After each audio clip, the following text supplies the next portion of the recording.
You're listening to the Greeks Gridiron, live with Ethan Haristodoulou. What's up, everyone, and welcome back to more of the Greeks Gridiron. I am Ethan Haristodoulou, and today on this July 13th, 2022, I am coming to you guys with another Read and React news discussion. We're going to go over a bunch of things that came out within the last couple of days regarding N'Keal Harry, LeVeon Bell, left tackle or right tackle, offensive tackle, whatever the Chiefs want to try to designate him as, offensive tackle Orlando Brown Jr., and another piece of information as well. A lot to get into. Texans announced a new helmet, so we have a lot to discuss. As always, comment down below as we're going through the stories. Let me know your guys' thoughts, opinions on the matters at hand that we are discussing. Make sure you hit that like button, hit that subscribe button. We're pushing our way towards 500 subs and ultimately a giveaway for the show t-shirt you see me wearing here.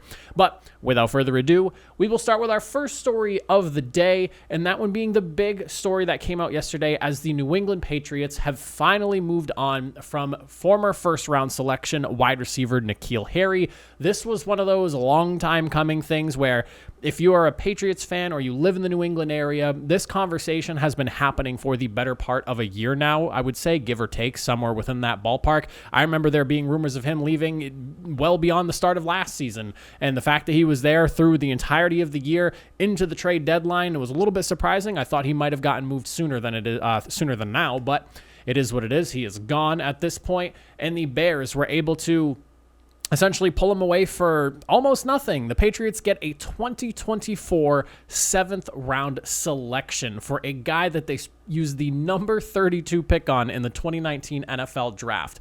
I can't say I'm surprised, but also I'm slightly surprised at just the complete lack of compensation that the Patriots ended up getting. I would have thought that maybe they could have siphoned like a 6th or a 5th-round pick out of him, because there has to be, some sort of appeal for N'Keal Harry. I know he's really struggled to find a fit in New England. And when you think of like a team that's the Chicago Bears that really needs wide receiver help, I would have thought they'd be able to pull more than just a 7th-round pick 2 years from now. But the Patriots got what the Patriots got. We'll see who the Patriots end up getting with that 7th-round selection in a couple of years. I'm sure it'll be someone who fills a special teams need for the Patriots with Bill Belichick and his infatuation of late-round selections. But it's an unfortunate end to just a very weird and uncomfortable at times and just downright disappointing draft pick. I mean, the Patriots passed on Deebo Samuel, who on Instagram literally told the Patriots to come and get him, mind you. If you guys were not aware of that, there's a video of that from way back during the pre-draft process. Deebo Samuel literally went on Instagram and was like, Patriots, come get me. So whatever, didn't go after him. A.J. Brown, who, when healthy, I consider to be a top wide receiver in the league. He has a strong argument for being within that top 5 to 10 range.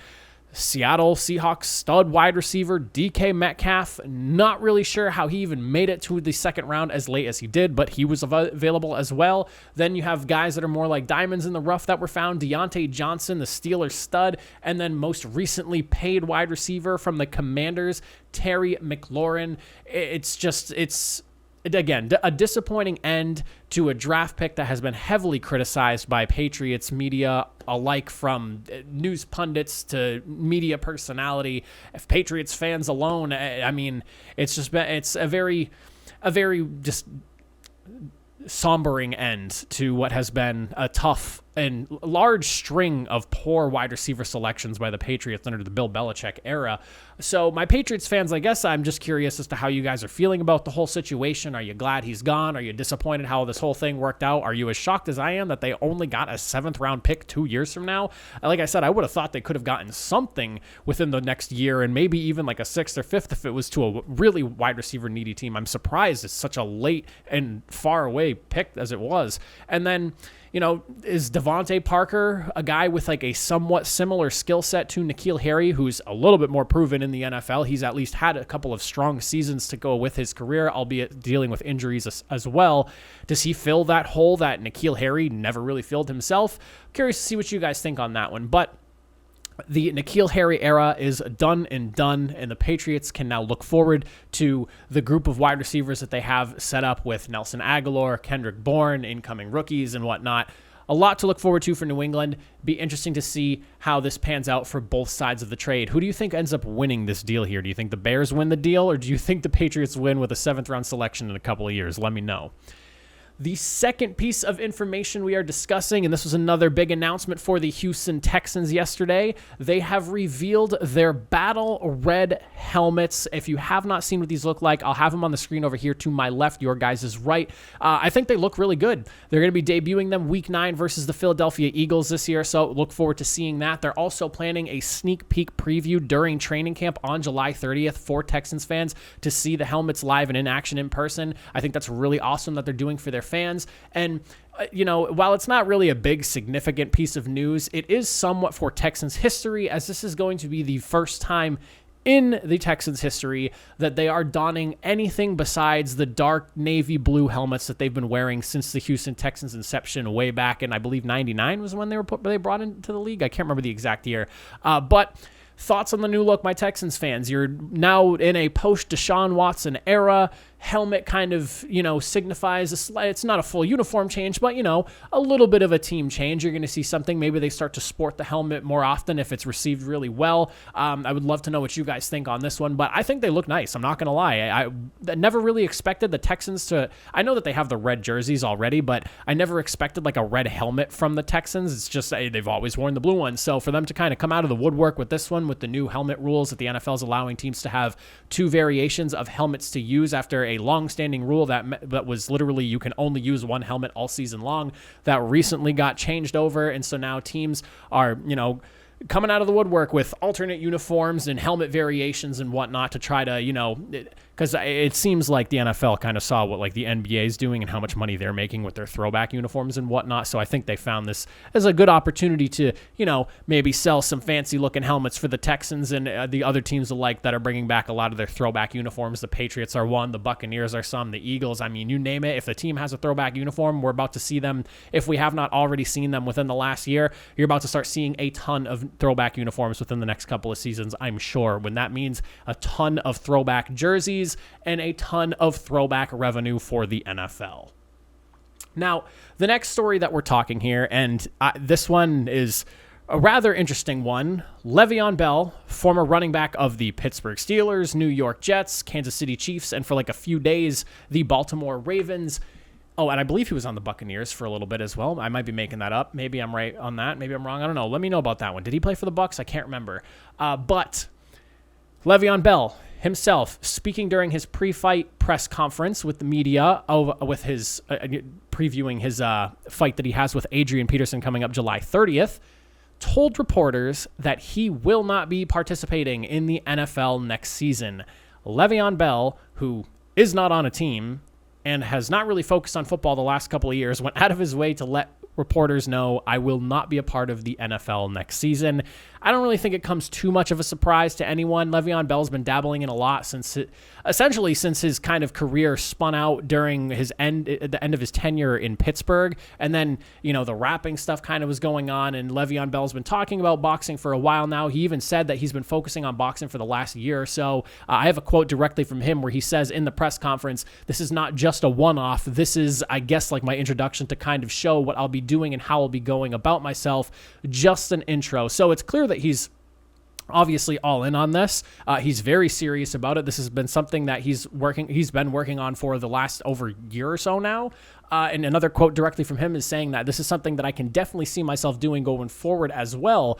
So it sounds like he's pretty much putting his football career behind him. I can't really see a scenario where LeVeon Bell takes a year off or maybe even a couple years off to do boxing and then ends up coming back into the NFL. He was, not quite the running back that he was during his Pittsburgh days the last few years. And I mean, the more time you take off, the more rust you accrue. And at this point, LeVeon Bell's not getting any younger. He's already on the wrong side of 30. So it's kind of feeling like LeVeon Bell's running back career in the NFL is pretty much over. I mean, maybe he pops up in one of the spring leagues down the road, or the FCF, LIO, whatever the heck they call themselves, LMNOP, long name NFT league over there. I mean, they had Terrell Owens playing wide receiver, and he's like 50 years old, and Johnny Manziel, who is, I think, getting close to like 35 or something like that, he's also playing over in that league too. So, I mean, there is some opportunity for him to play football somewhere. It'd be interesting to see if he pops up in one of those other leagues, but it looks like that done and done. So let me know what you guys think. Do you think his career's over? Do you think he's coming back? I'd be interested to see him step back on the field. But if he's taking next year off, I just don't really see a situation or a scenario where he ends up coming back beyond that.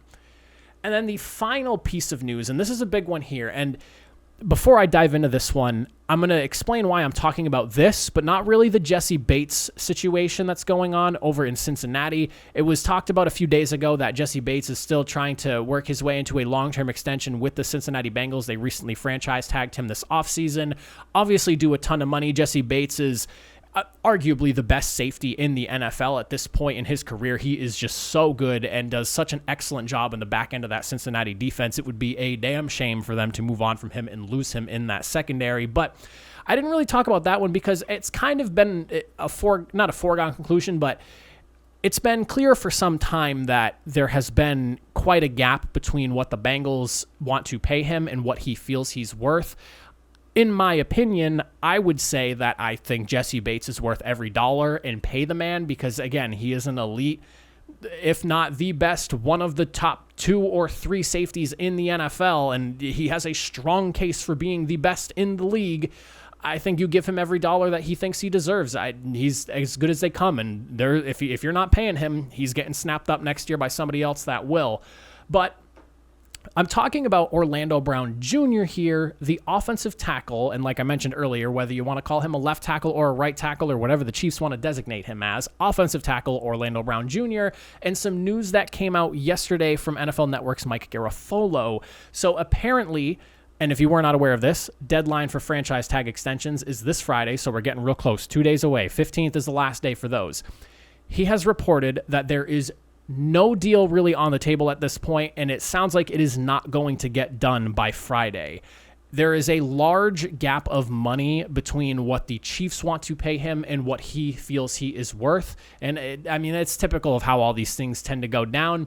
Brown reportedly is looking for something roughly along the lines of $23 million a year, which is top money for left tackles in the NFL, whereas the Chiefs are offering him money that's more consistent along the lines of what right tackles are being paid at the top of the market, and that's at around $19 million a year. So that's a significant chunk of change. $4 million is a lot. I know some people might look at those numbers and be like, well, what's the difference between $19 million and $23 million? And no, it's still millions and millions of dollars. Well, it's a lot of money. Again, at the end of the day, it might not seem like a lot of money in the scope of discussing that large amount, but $4 million is still $4 million a year that you're missing out on. If he gets a 4 or 5 year deal, 4 times 5, you're looking at $20 million. He ends up missing out over the duration of that entire contract. So I can see why he's, arguing his point. And plus the fact that while he was a right tackle before coming over to the Chiefs and playing left tackle for them last season, he played left tackle for them. So at this point, I understand that, yeah, he was initially a right tackle, but he played left tackle for the Ravens when Ronnie Staley went down and then ultimately came to the Chiefs and told them, hey, I'm a left tackle. I want to play it. And he played it for him last year. Yeah, he was drafted as a right tackle, but he's a left tackle at this stage in the game. And honestly, at this point, he's dominated on the right side. He's dominated on the left side. I don't really see how you can sit here and try and argue pennies and dimes and dollars with him when he is literally a versatile offensive tackle who can play both the left and the right side of the football field. And we're talking about Patrick Mahomes that he's protecting here.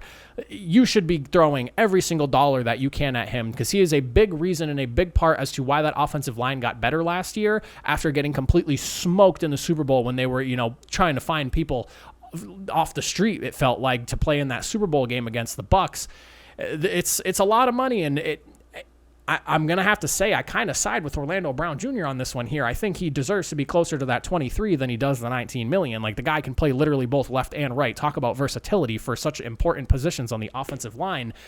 He has yet to sign his franchise tag, so there's that issue as well. And it sounds like, from what Mike Garafolo was saying, is he plans on holding out as well. So he's going to be able to hold out because, one, he's not under contract. The fact that he has not signed his franchise tag is key in this situation. He does not have to do anything because as of right now, while he's not a free agent, he has no contract. He has no obligation to show up for the Chiefs. He's just tagged, and teams are not allowed to sign him because of that tag designation, but he doesn't have to show up to camp. He can skip all of training camp if he wants to. That's obviously not in the best interest of anyone because I think it's important that he is there for training camp for him and his sake, and also the team's sake as well. You want continuity. You want that offensive line playing together. You want Brown in camp. It's definitely, there's no positive way to really spin that other than Brown just kind of protects himself from injury. But should he should he not choose to sign the tag, the Chiefs really can't do nothing at this point. So he does hold a handful of cards in his favor right now, and it's just shocking that this is kind of developing the way it is, because while you look at like the Jesse Bates situation and it's a matter of, okay, this is a draftee for that team and he's, towards the end of his deal, do you want to sign him to that big money contract, or maybe just let him walk or allow him to at least test the market and see if you can match whatever gets offered, or maybe get him to take some sort of a team-friendly deal because you are the team that brought him into the league and chose him. Whereas when you look at the Brown situation, he was a trade piece just last year. You've got to assume that they want to keep him for the long haul. They gave up compensation to the Ravens for this piece and for this player. You're not going to tell me that you're not going to get a deal done, and if he does sign the franchise tag and play this year, you're just going to let him potentially walk next year. And I don't know I think you're allowed to tag a player twice, so I don't know if the Chiefs are going to be able to tag Orlando Brown next year as well. But I just can't see that going any better than it is right now. If he's already trying to hold out, I think the Chiefs need to pony up and pay him. I understand you have a lot of money tied into a lot of places, but you just let Tyreek Hill go to keep money available for other things. Orlando Brown should be a guy that you're willing to pay those few extra dollars for, because, again, he is your left tackle. He's protecting Patrick Mahomes' blind side, and he can play the right side in case of an emergency if you really need him to. Obviously, you want him on the left side if he's your best fit there, but he can play the other side of the offensive line as well. So I guess my question to you Chiefs fans, if you're watching this here, is how long do you think Orlando Brown ends up sitting out for? Is this something that extends into the season? Does it get that crazy? Or, is it hopefully going to be one of those let training camp go by? He doesn't want to do that work. He'll work out on his own and do his thing with his trainers and whatnot, and then maybe come back for the season. And then if a deal doesn't get done, do the Chiefs actually potentially let him walk after just trading for him last year? I mean, that would be baffling, I guess. That's the best way I could put that there. Absolutely baffling if the Chiefs went and did something like that, because Orlando Brown Jr. is such a big piece of that offensive line rebuild. And again, you gave up picks for him. It would be shocking to me to see the Chiefs just let him go. But I mean, if the money's not right to them, business is business, I guess. I just don't really see how losing Orlando Brown Jr. is worth $4 million. I don't know. It doesn't make sense to me. So hopefully they get the deal done, because I think that in the best interest of the Chiefs and protecting Patrick Mahomes, you want to keep Orlando Brown Jr. there. Left tackles don't just fall off the trees. It's not like everybody has an elite left tackle in the league. There's literally like 5, maybe. I might even be overestimating that number. But that is the news going on around the league. Again, let me know everything that we've talked about here. What are your thoughts on LeVeon Bell, on the Orlando Brown situation, on the Texans? My Texans fans, you like the new look helmet? Are you hoping that maybe more comes from this? And then my Patriots and Bears fans, who won the trade? How are you feeling, my Pats fans, now that N'Keal Harry is gone? And my Bears fans, are you looking forward to seeing if maybe the new offense and whatnot that gets devised over there in Chicago ends up being able to maybe take advantage of N'Keal Harry's skill set and produce a little bit more than what he did while he was in New England? I would love to hear your guys' thoughts on that. I appreciate you all for watching. I will catch you guys next time. Have a good Wednesday. Enjoy your hump day.